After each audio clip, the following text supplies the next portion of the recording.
اعوذ باللہ من الشیطان الرجیم بسم اللہ الرحمن الرحیم وبہ نستعین وهو خیر ناصر ومعین وصلی اللہ علی محمد وآلہ الطاہرین اللہم صلی اللہ علی محمد. ہاں چلے گفتگو چل رہی لہجہ عربی کی پہلی چابی. کہا تھا کہ عربی لہجے کی پہلی چابی کا نام ہے حرکتوں کا صحیح تلفظ کرنا, حرکتوں کا صحیح طریقے سے ادا کرنا. پھر بتایا کہ عربی زبان میں حرکتیں دو طریقے کی ہوتی ہیں, ایک حرکت کوتاہ, دوسرے حرکت کشیدہ. حرکت کوتاہ میں زیر زبر پیش ہے, حرکت کشیدہ میں الف مدی واو مدی یا مدی ہے.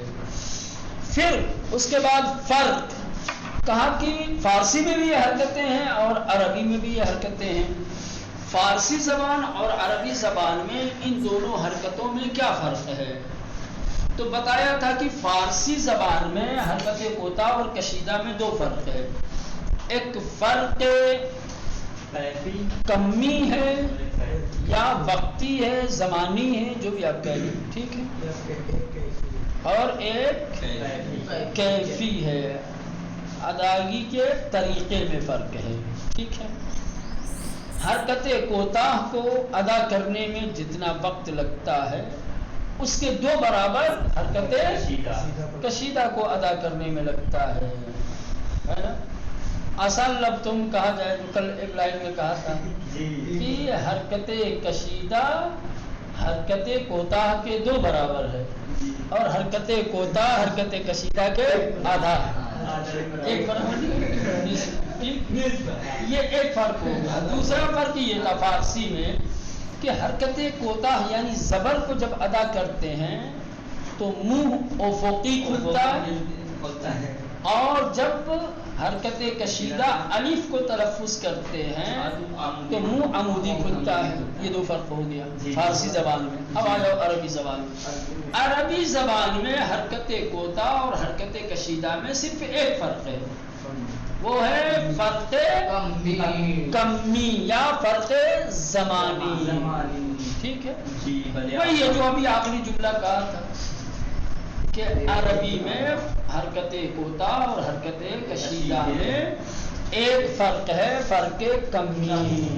حرکت کشیدہ حرکت کوتاہ کے دو برابر ہے اور حرکت کوتاہ حرکت کشیدہ کا آدھا ہے, نصف. یعنی جب ہم حرکت کشیدہ کو تلفظ اور ادا کریں گے تو حرکت کوتاہ کے دو برابر کھینچیں گے, اور جب حرکت کوتاہ کو کیا ہے تلفظ کریں گے تو حرکت کشیدہ کا آدھا کھینچیں گے.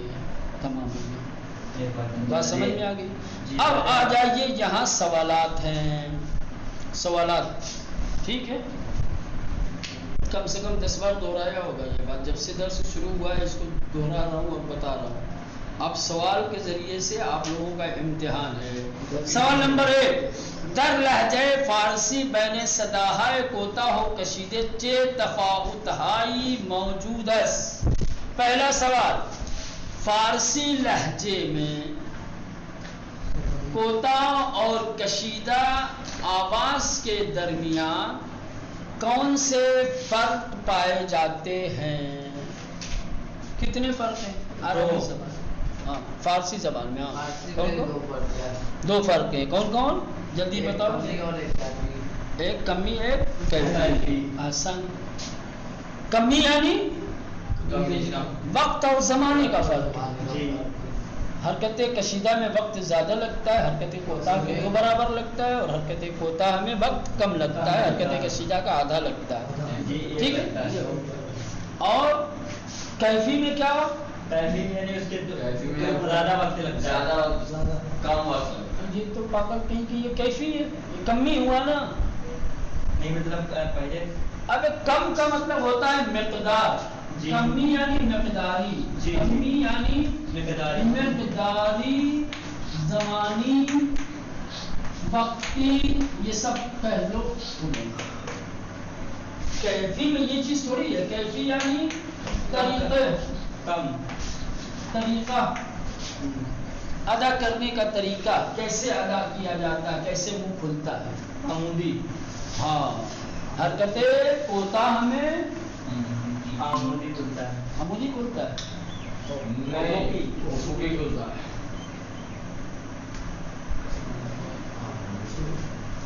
ہاں جب زبر کو تلفظ کریں گے تو منہ افقی کھلے گا اور الف مدی کو یعنی کشیدہ کو جب تلفظ کریں گے تو عمودی کھلے گا.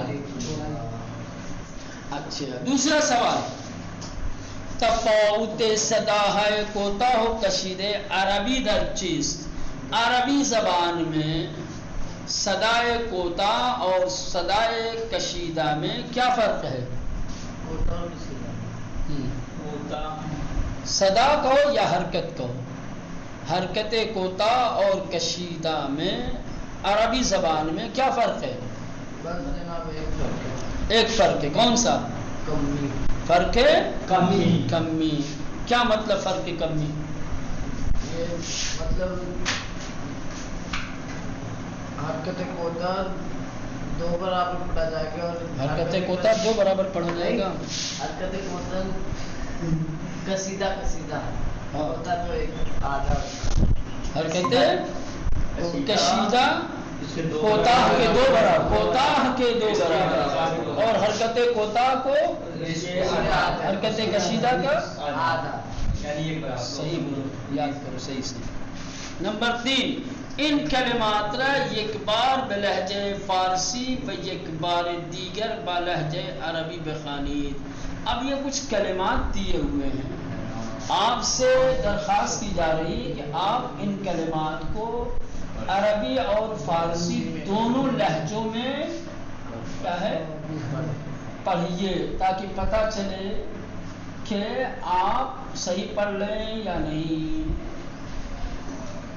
حرکتوں اور صداؤں کا جو درس پڑھا ہے آپ نے جو بتایا گیا ہے حرکت کوتا ہو کشیدہ دونوں زبانوں میں ٹھیک اس کے فرق کے ساتھ پڑھ لیں یا نہیں یا ابھی بھی ویسے ہی پڑھ لیں جیسے پہلے پڑھتے تھے؟ نہیں ایسے پڑھ لنا لنا لنا ٹھیک. فارسی میں جب پڑھیں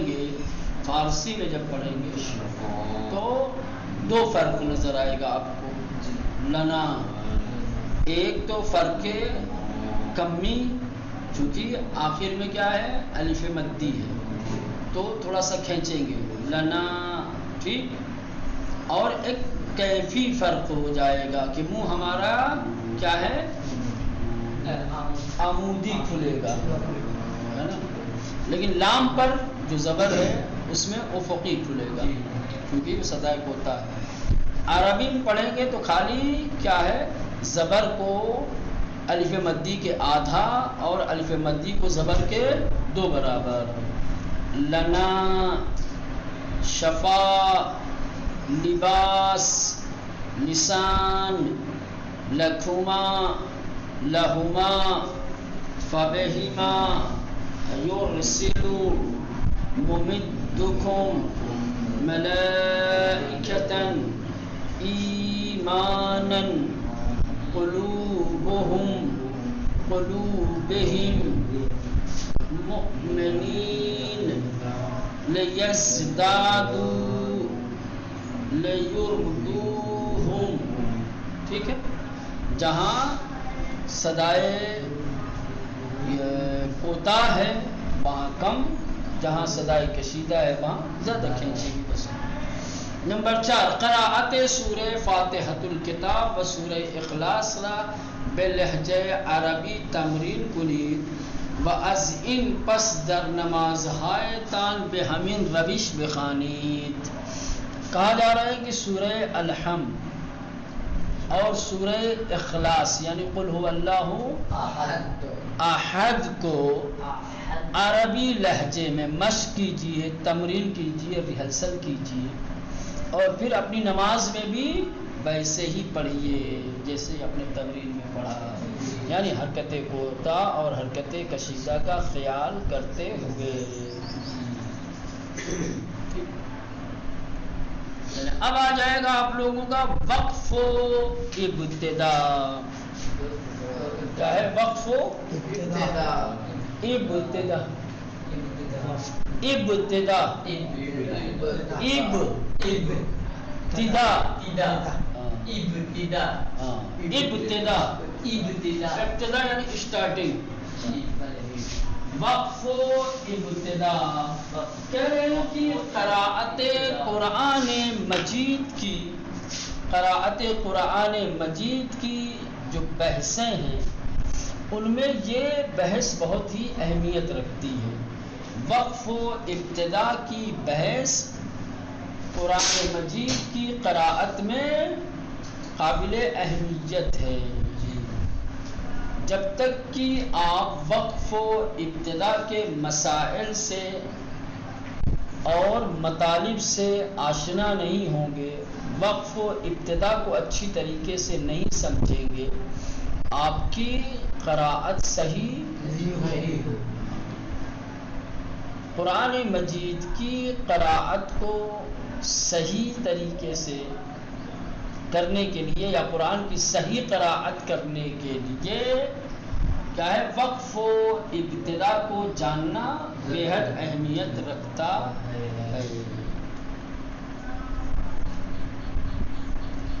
کہہ رہے ہیں کہ تجوید کو یاد کرنے کے بعد، تجوید کے مطالب اور معارف سیکھنے کے بعد وقف و وصل و ابتدا کے مناسب مقامات اور جگہ کا آغاز کریں گے. کہ البتہ ما در ان کتاب، البتہ ہم اس کتاب میں فقط بشرح مختصر، ایک مختصر شرح، ایک مختصر وضاحت طرق وقف برآخر کلمات، کلمات کے آخر پر وقف کے طریقے کو، وعلائم وقف اور وقف کی علامتوں کو، منحو ابتداء کلمات اور کلمات کے ابتدا کے طریقے کو بحمزہ وصل، حمزہ وصل کے ذریعے، یعنی حمزہ وصل کے ذریعے سے کلمات کی ابتدا کیسے ہوتی ہے بیان کریں گے. یعنی اس بحث میں 3 چیزیں بیان کریں گے. وقف و ابتدا کی بحث میں 3 چیزیں بیان کریں گے. نمبر 1، کلمات کے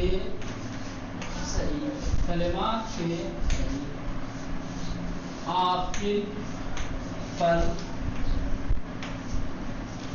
کیسے وقف کریں گے. وقف جب کہا جائے تو سمجھ لیجئے کہ وقف ہمیشہ کلمے کے آخر پر ہوتا ہے. جی، کلمے سے پہلے یا کلمے کے بیچ میں نہیں. کلمات کے آخر پر کیسے وقف کریں گے؟ وقف کریں گے یعنی کیسے ٹھہریں گے، کیسے رکیں گے. قرأت کر رہے ہیں آپ، قرأت کرتے کرتے آپ ٹھہرنا چاہتے ہیں، سانس لینا چاہتے ہیں، تو کیسے رکیں گے، کیسے ٹھہرنا ہے آپ کو، ٹھیک، وہ بتایا جائے گا. نمبر 2، آپ کو بتایا جائے گا علائم وقف. کیا ہے؟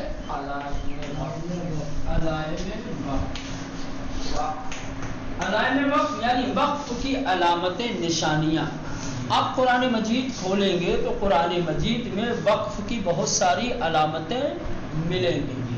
ان علامتوں کا کیا مطلب ہے وہ بتایا جائے گا. کہیں میم ملے گا، کہیں تا ملے گا، کہیں صاد ملے گا، اور کہیں جیم ملے گا، کہیں زام ملے گا، وغیرہ وغیرہ. فرض کر لیں ان کو کہا جاتا ہے علائم وقف. ٹھیک ہے.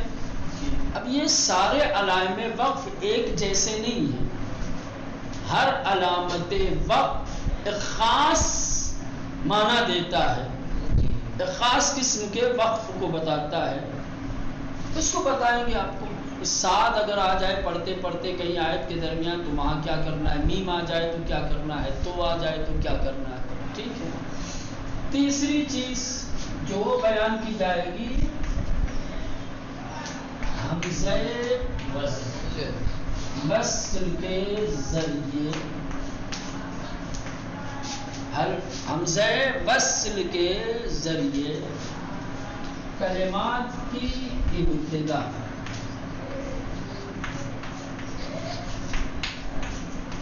حمزہ وصل کے ذریعے کلمات کی ابتدا. آپ ایک ایسی جگہ پہ ٹھہر گئے کہ جس کے بعد والے کلمے پر فرض کر لیں ساکن ہے یا تشدید ہے، کیسے پڑھیں گے؟ آپ کو حمزہ وصل جانا پڑے گا. کیا کرنا پڑے گا؟ حمزہ وصل کے ذریعے سے آگے ابتدا کرنی پڑے گی. تو اب یہ جو حمزہ وصل لے کر کے آئیں گے آپ، اس حمزہ وصل کو کیسے پڑھیں گے؟ زیر دے کے، زبر دے کے، پیش دے کے کیسے پڑھیں گے؟ یہ سارے مطالب جو اس سے پہلے بھی آپ لوگ پڑھ چکے ہیں، یہ سب آئے گا انشاءاللہ کل تفصیل کے ساتھ. آپ حضرات کی خدمت